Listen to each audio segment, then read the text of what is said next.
Aquí estamos. Buenos días. Con un compromiso. Primeramente con Dios, luego con nuestro prójimo y también con la palabra. Es un compromiso triple que nosotros, los siervos de Dios, tenemos. Primeramente queremos complacer a nuestro Padre Celestial. Segundo, dice que debemos amar a Dios y a nuestro prójimo. Entonces tenemos un compromiso con nuestro prójimo. Y luego, nuestro compromiso es también con la pureza de la palabra. Noten ustedes que los verdaderos cristianos, como hablamos ayer, no tenemos problemas ni luchas contra sangre ni carne. Nosotros hemos sido puestos en este mundo por Dios. Dios es el que puso al hombre en la tierra. Y ayer aprendí algo muy bonito. Bueno, digo, aprendimos algo muy bonito. Y es que Dios en su propósito, en su plan divino, Él creó al hombre, lo hizo y lo formó. Y lo sujetó a su soberanía. O sea que por decreto divino, Dios creó, hizo y formó a un hombre que en su plan lo iba a hacer su enemigo. Eso tal vez algunos no lo saben digerir, mucho menos asimilar. Pero pensemos bien. Antes que nosotros fuéramos amados por Dios, nosotros fuimos enemigos de Dios. O sea que Él diseñó el plan así. Y ayer les decía, no me pregunte a mí, por favor, por qué lo diseñó así, porque Él es Dios, Él es soberano, Él así lo quiso hacer. Él quiso que el hombre cayera para mostrarle su amor, pero Él tiene planes que son trascendentales, o sea, que trascienden, van más allá del pensamiento humano. Nosotros quizá no nos atreveríamos a hacer un plan como el de Él, pero Él sigue siendo Dios. Y Él fue el que diseñó todo. Él dijo, voy a crear esto, hacer esto y formarlo, y va a caer. Lo puso en un huerto donde el decirle que no al hombre es que lo haga. Eso está comprobadísimo. Que decirle al humano no hagas esto es hacerlo. Entonces él diseñó de esa manera, dijo, no comerás de este árbol para que el hombre comiera. Entonces el hombre cayó, pero Dios tomó toda la responsabilidad de su creación. Por eso yo tengo una expresión que dice Dios creó, corrompió y restauró. Así es el plan de Él. Él crea, Él corrompe y Él restaura. Entonces dale gracias a Dios que tú estás en las manos de un Dios que sabe lo que está haciendo. Porque solo imagínate, estamos aquí en un cuerpo caído. Nosotros somos espíritus y estamos presos en estos cuerpos caídos. Eso solo Dios lo puede hacer.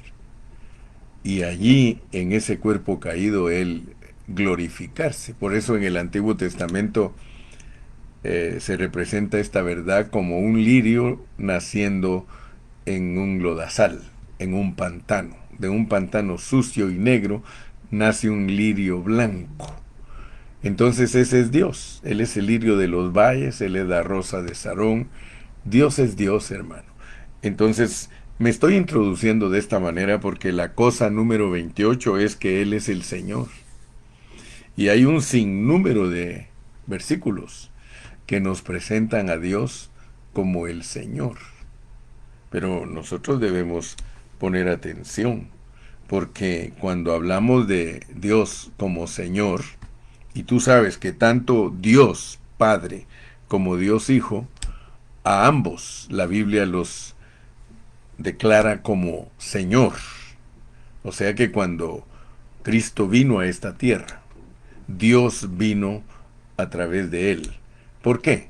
Porque Él es Señor. Dios es Señor y Cristo vino como Señor, lo cual indica que vino como dueño, porque Señor quiere decir dueño, Señor quiere decir soberano, Señor quiere decir que Él es el que gobierna todo, todo está bajo la potestad de Cristo. Él mismo lo dice al final de Mateo: toda potestad me es dada en el cielo y en la tierra. Entonces Él es Señor de todo. Y lo podemos leer, si quieres lees conmigo en Filipenses. Vamos a leer en Filipenses en el capítulo 2. Filipenses está después de Efesios. Filipenses capítulo 2 y podemos leer versículo 10 y 11 que nos da el concepto completo. Dice: para que en el nombre de Jesús se doble toda rodilla de los que están en los cielos y en la tierra y debajo de la tierra, y toda lengua confiese que Jesucristo es el Señor, para gloria de Dios Padre. Jesucristo es el Señor para gloria de Dios Padre. O sea que Jesucristo es el Señor para expresar al Padre. Eso quiere decir para gloria de Dios Padre. Porque gloria es expresión. Gloria es multiplicación. Gloria es expansión. Gloria es crecimiento. Dios se ve agrandado en Cristo. Y por eso, cuando la iglesia vive la vida de Cristo, Cristo se ve agrandado en la iglesia. Entonces, para introducirnos y entender la cosa número 28, que Jesús es el Señor, nosotros debemos de entender que solo Cristo está calificado para reinar en los corazones de los santos. Repito el concepto, por favor, porque en esta mañana tenemos que confesar que Jesús es el Señor. Solo el Señor está calificado para reinar en los corazones de los justos, de los santos, de los cristianos, de los creyentes. No hay nadie fuera de Cristo autorizado para reinar en nuestros corazones. Por lo tanto, Él es el Rey no solo del universo, sino que Él es el Rey de nosotros en nuestro espíritu. O sea que hay un reino, hay un gobierno adentro de nosotros. Pero es posible que nosotros, así como no respetamos el gobierno que vemos exteriormente, puede ser que no estemos respetando el gobierno interno, la vocecita que siempre nos dice lo que sí debemos hacer y lo que no debemos hacer. Entonces, todo es de Él, todo es para Él. Él es el Creador, Él es el Salvador, Él es el Redentor, Él es el Rey, Él es el Señor. Y todo, absolutamente todo, debe de estar sometido a su gobierno. Y aún a nosotros, la iglesia.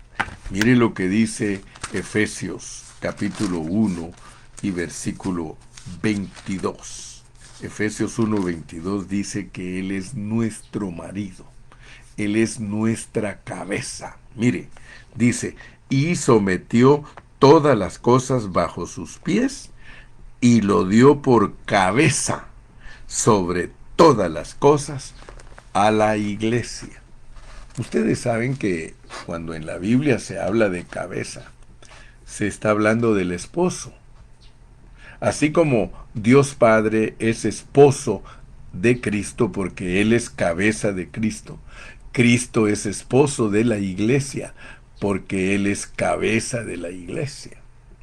Entonces, gracias a Dios que en esta mañana Dios nos quiere ayudar a entender que cuando el Señor Jesucristo vino aquí a la tierra, ¿qué clase de Dios vino a través de él para ser la cabeza de la iglesia? Él vino como Señor. Él vino para mostrar el gobierno del universo. Por eso él podía hacer milagros, podía hacer señales. ¿Por qué? Porque él es el dueño del universo. El dueño del universo vino a través de esa persona, Jesucristo. Esa es la cosa número 28. Por lo tanto, nosotros no estamos bajo un gobierno mediocre. Nosotros no estamos bajo un gobierno que es caprichoso. No estamos bajo un gobierno como los políticos de hoy, que son caprichosos, corruptos, malvados. Nosotros estamos bajo un gobierno de un ser supremo, precioso, lindo, santo, bello, maravilloso. No hay palabras para expresar nuestra autoridad. Y nosotros debemos someternos a esa autoridad. Someternos a la autoridad de Cristo. Me recuerdo que habían unos cuadritos y todavía andan por ahí algunos cuadritos. Dice, me llamas Señor y no me obedeces. Me llamas Señor y no me obedeces. ¿Te recuerdas que me introduje diciendo que nuestro compromiso es con Dios Padre, con nuestro prójimo y con la palabra? Me dices Señor y no me obedeces. ¿Por qué? Porque nosotros hemos sido puestos para ayudar al prójimo. Nosotros hemos sido puestos por Dios para ayudar a los enemigos de Dios. No podemos olvidarnos que todos nos constituimos en enemigos de Dios.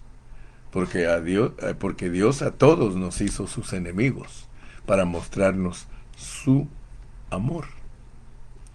Entonces, ¿por qué lo hizo de esa manera? Porque la meta de Él es que nosotros seamos igual a Él.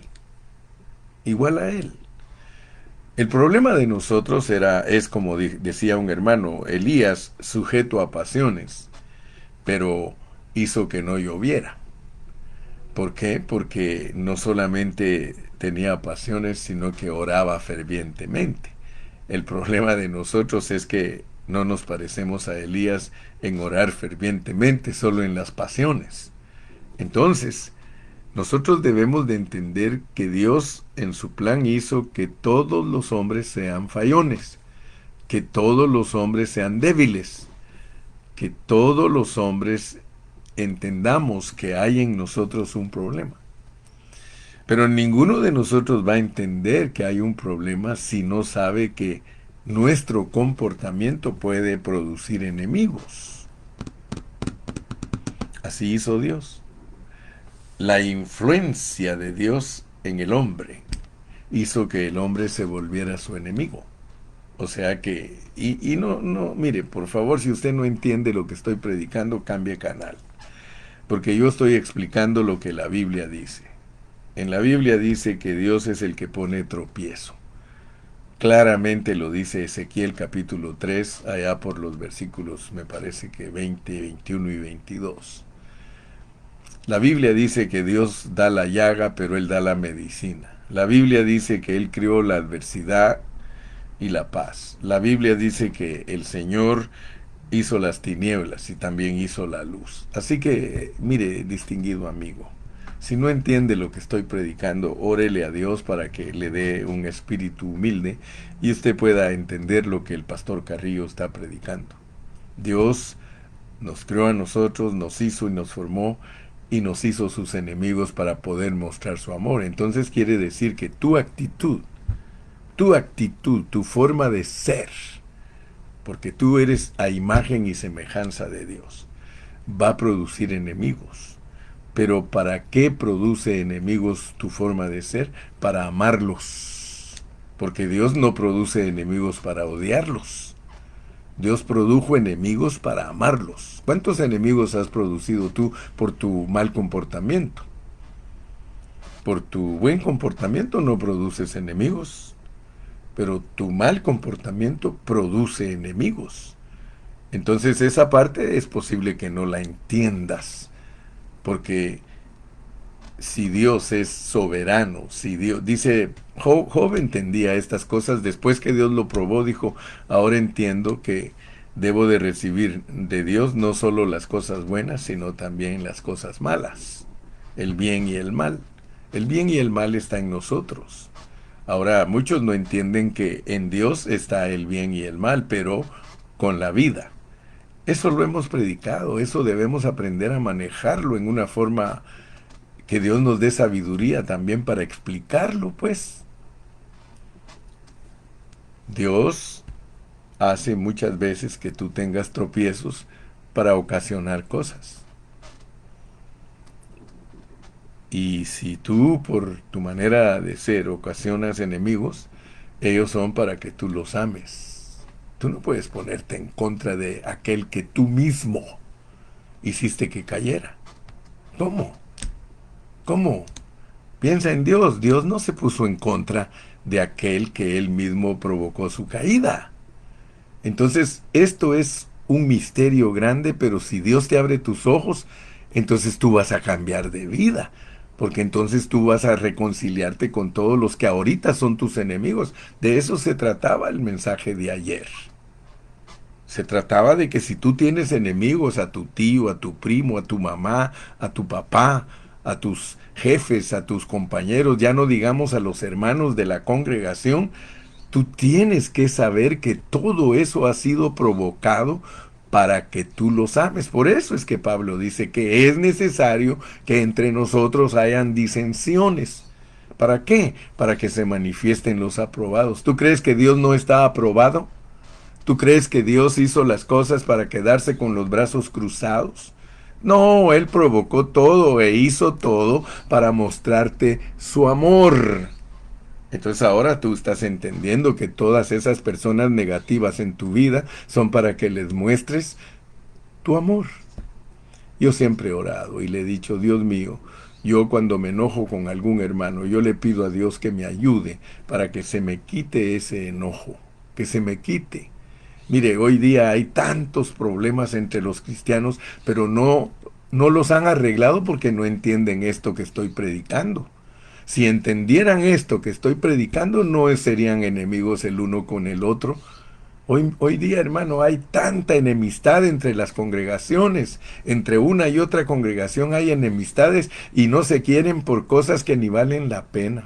Déjeme decírselo. Se han olvidado del propósito divino. Se han olvidado que Dios, el que nos crió para hacernos sus enemigos, pero con una meta, mostrarnos su amor. Entonces, si tú quieres ser igual a Dios, si quieres ser igual a Dios, por eso en Mateo y en Lucas, tú puedes encontrar pasajes donde te dice, bueno, ahora, mira, Mateo 5, 6 y 7, que son la constitución del reino. Allí dice que si nosotros queremos ser perfectos como nuestro Padre, debemos amar a nuestros enemigos. ¿Estás buscando la perfección, hermano? ¿De verdad tú quieres ser vencedor? ¿De verdad tú quieres que un día Dios te diga, buen siervo, en lo poco fuiste fiel, en lo mucho te pondré? Entonces tienes que entender a Dios y su plan. Dios y su plan, Dios te lo está revelando. Dios te está revelando. ¿Por qué? Porque Dios ama a sus enemigos. Dios ama a sus enemigos. Me gustó cómo lo puso Artes. Ayer puso Artes que Dios ama a Satanás. Es su enemigo. Sí, la Biblia dice claramente que Satanás es enemigo de Dios. Pero si Dios nos dice a nosotros que amemos a nuestros enemigos, ¿tú crees que aborrece a Satanás? No lo aborrece. Él lo usa. Él lo usa. ¿No ve que en Job dice que él llega y se presenta delante de Dios todos los días, acusando a todos los hermanos, acusando a los santos? ¿Y qué le dice Dios? ¿Has considerado a mi siervo Job? ¿Has considerado a mi siervo Job? Que no hay ninguno como él. Si Dios fuera pentecostal, en cuanto mira al diablo, se pondría a reprenderlo. Sin embargo, Dios dialoga con él. ¿Cómo actuó Cristo, hermano? Muy sencillo. ¿Cómo actuó Cristo en la tierra cuando venía el diablo? Decía, levantémonos, vámonos de aquí porque ahí viene el enemigo y no tenemos nada con él, vámonos. ¿Cómo actuó Cristo frente al diablo? Escrito está, escrito está, escrito está. Mira, yo creo que Dios te está abriendo tu entendimiento.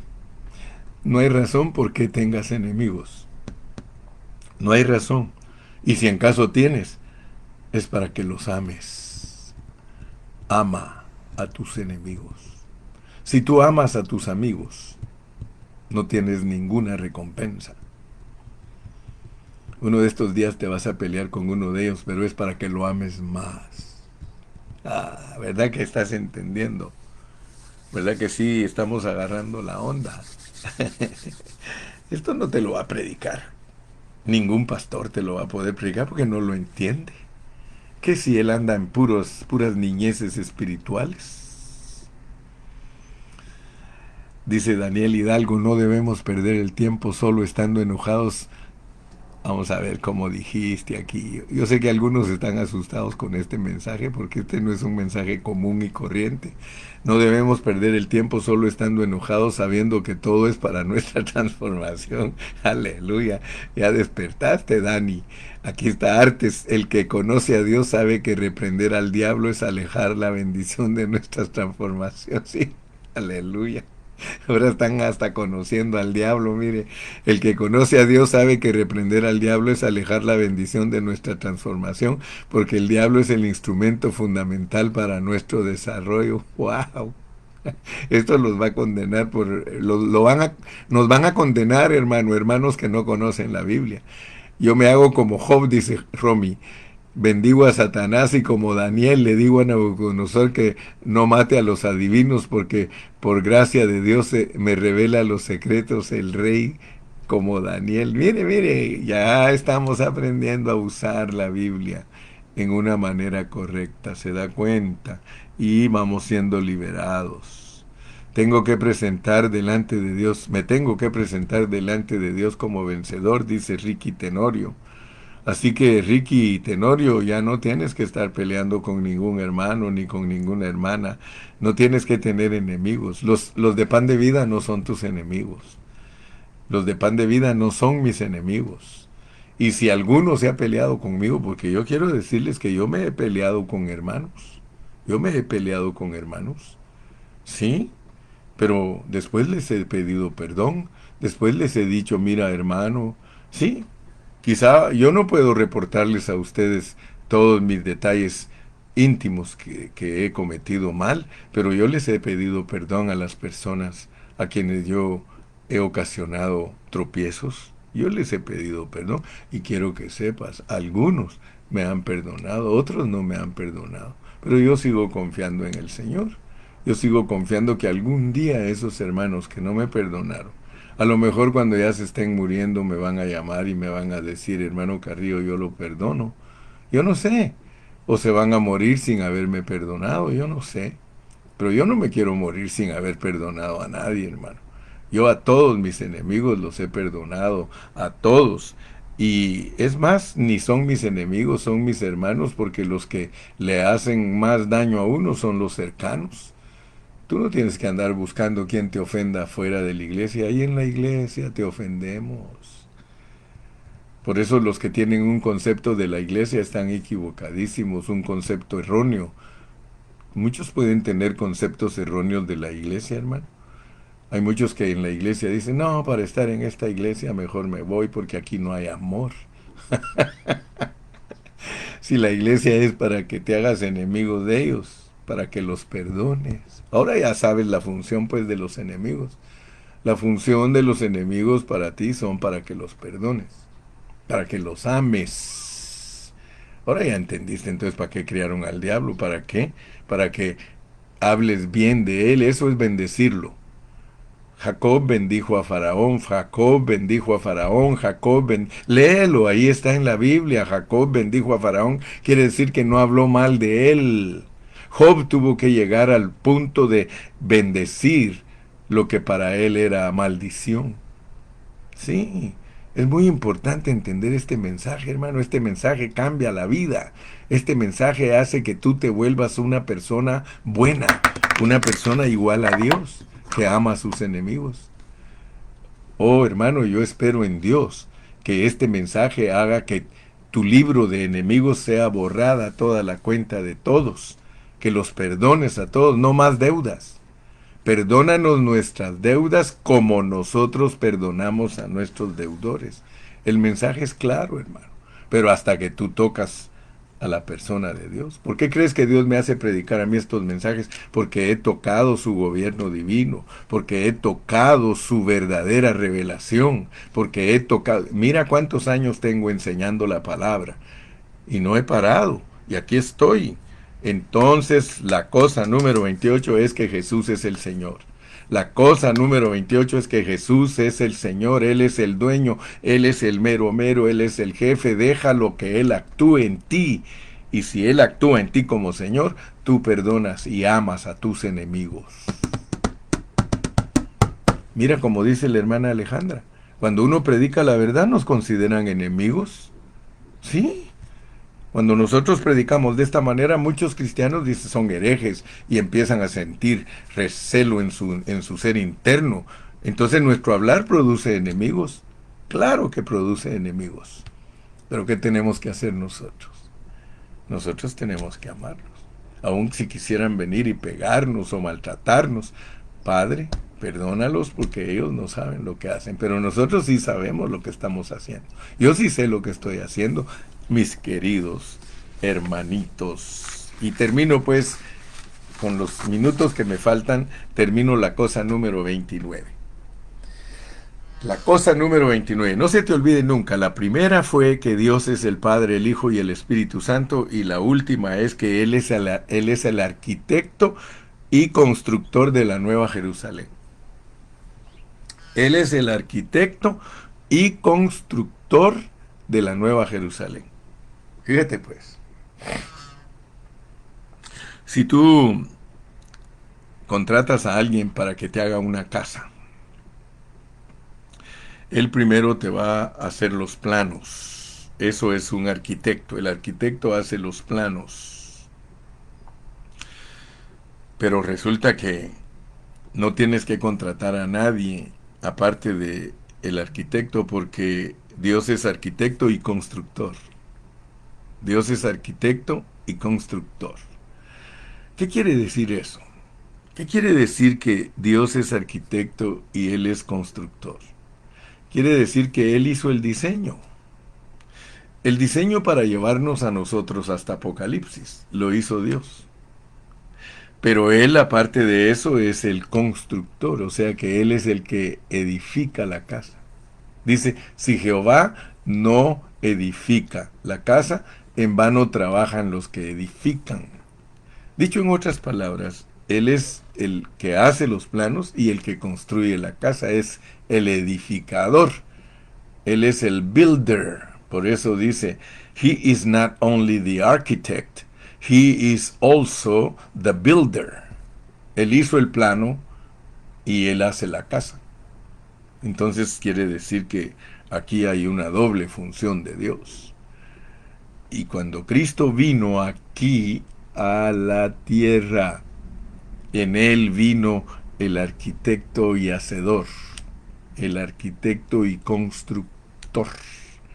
O sea que Cristo viene a representar al arquitecto, pero Él también edifica la casa.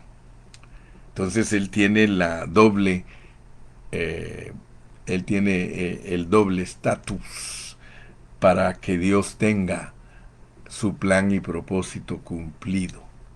El diseño es el plano. Y ya hablamos que el diseño de Dios es maravilloso. Vamos a leer un poquito. Vamos a leer en Hebreos 11:10. Hebreos 11:10, para que tú veas que estamos tocando la palabra. Hebreos 11:10 dice, porque esperaba la ciudad que tiene fundamentos, cuyo arquitecto y constructor es Dios. Yo no te estoy cuenteando, ni te estoy haciendo perder el tiempo. Yo te estoy hablando de lo que Dios revela en su palabra. Dice, porque esperaba la ciudad que tiene fundamentos. Está hablando de Abraham. Si tú lees el versículo 8, dice, por la fe, Abraham siendo llamado, obedeció para salir al lugar que había de recibir como herencia. Y salió sin saber a dónde iba. Por la fe habitó como extranjero en la tierra prometida, como en tierra ajena, morando en tiendas con Isaac y Jacob, coherederos de la misma promesa. ¿Por qué?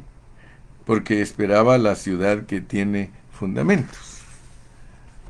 Si tú estudias bajo contexto la Biblia, este versículo que dice que Dios es arquitecto y constructor está en contraste con gente peregrina, con gente que solo pasa por este mundo. Y te está poniendo de ejemplo a Abraham y a sus hijos. Y te está diciendo que él, en ese viaje que Dios le dijo, vete de tu tierra y de tu parentela, ese viaje que representa nuestra vida cristiana, es un viaje en el que nosotros no debemos aferrarnos a nada de esta tierra, porque hay algo superior para nosotros. Hay una ciudad cuyo arquitecto y constructor es Dios y que tiene fundamentos. Esa ciudad tienes que visualizarla. Visualízala en esta mañana. Está hablando de la nueva Jerusalén. Fíjate que Dios nos muestra por medio de Abraham y dice, porque esperaba la ciudad que tiene fundamentos. Porque esperaba la ciudad que tiene fundamentos. Y si tú lees en Apocalipsis, la nueva Jerusalén, los fundamentos son los apóstoles.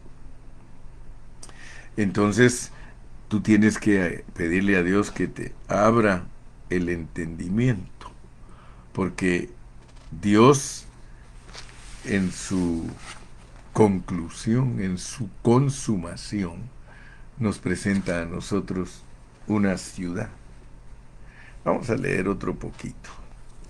Vamos a leer ahí en Hebreos 12:22. Hebreos 12:22 dice, sino que os habéis acercado al monte de Sión, a la ciudad del Dios vivo, Jerusalén la celestial.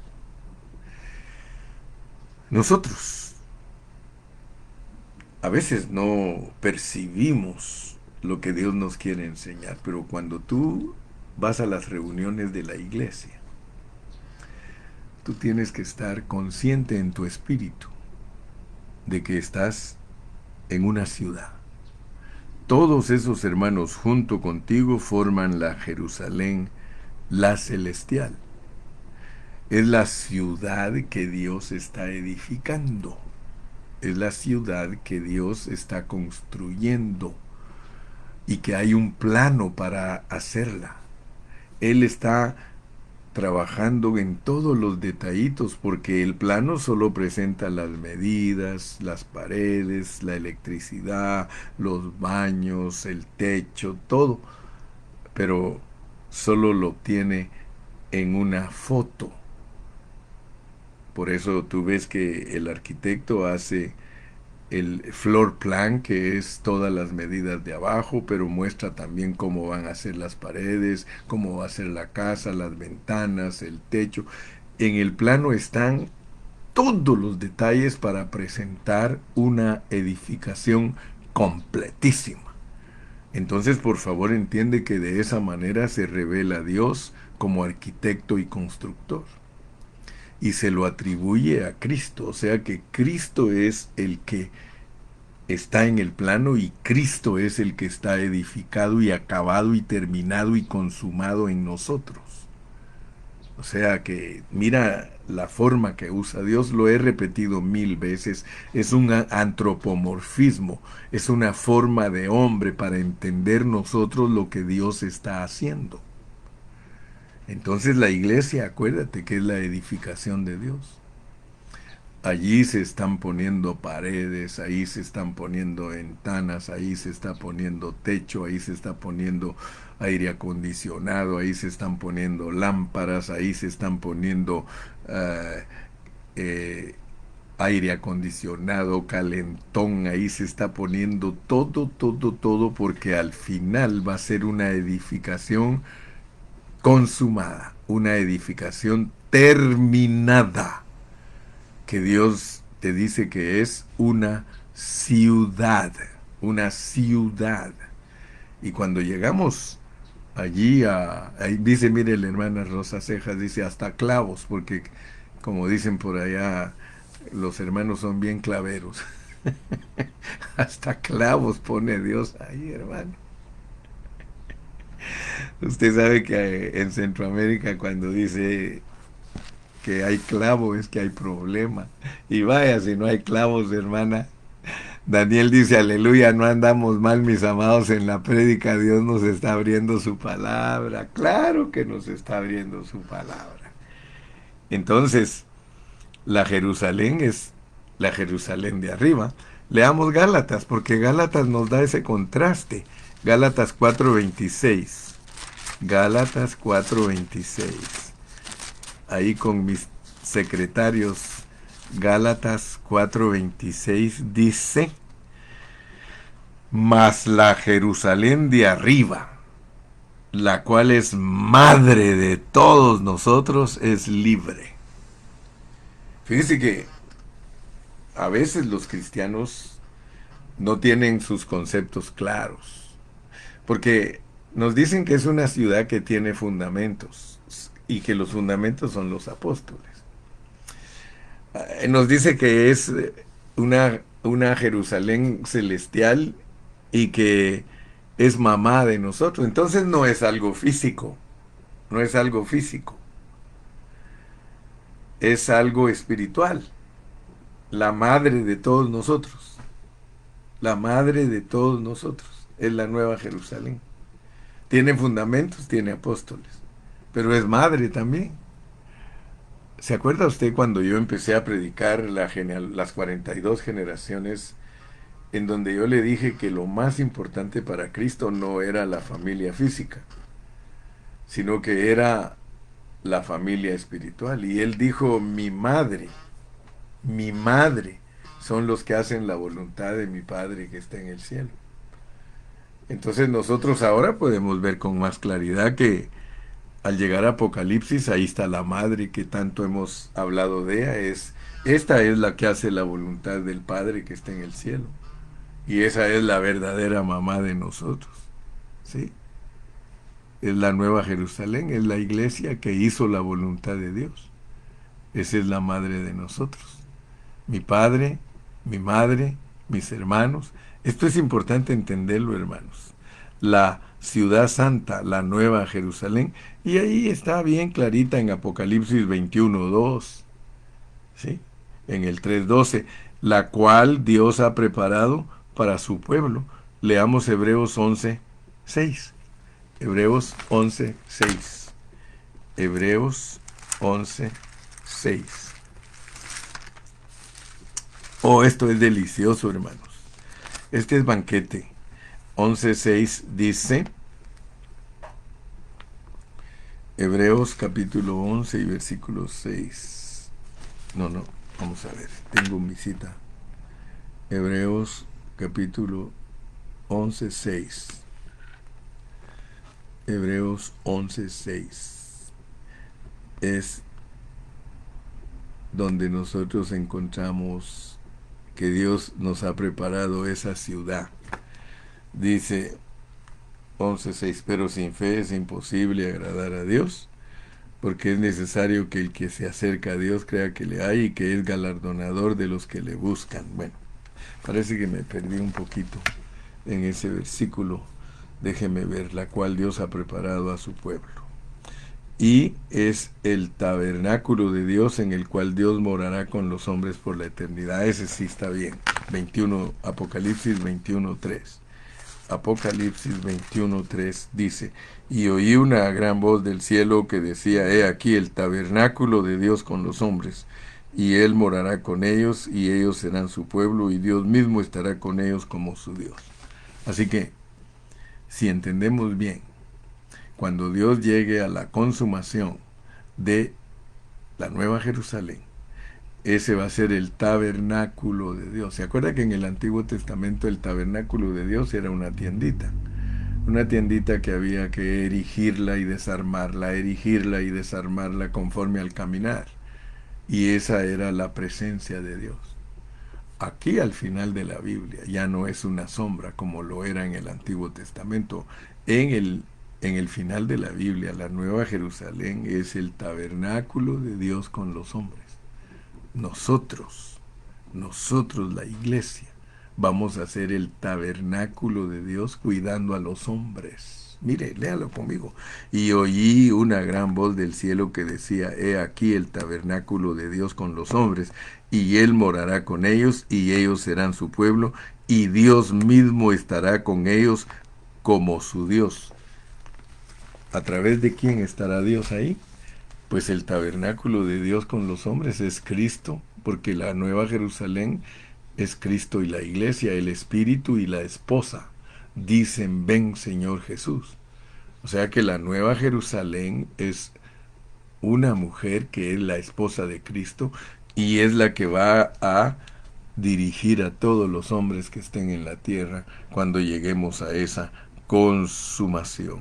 Así que yo le doy gracias a Dios, porque hoy estoy terminando las 29 cosas que es la persona de Dios. 29 cosas que están en palabras simples y sencillas en el Nuevo Testamento, de lo que es la persona de Dios que nos vino en Jesucristo.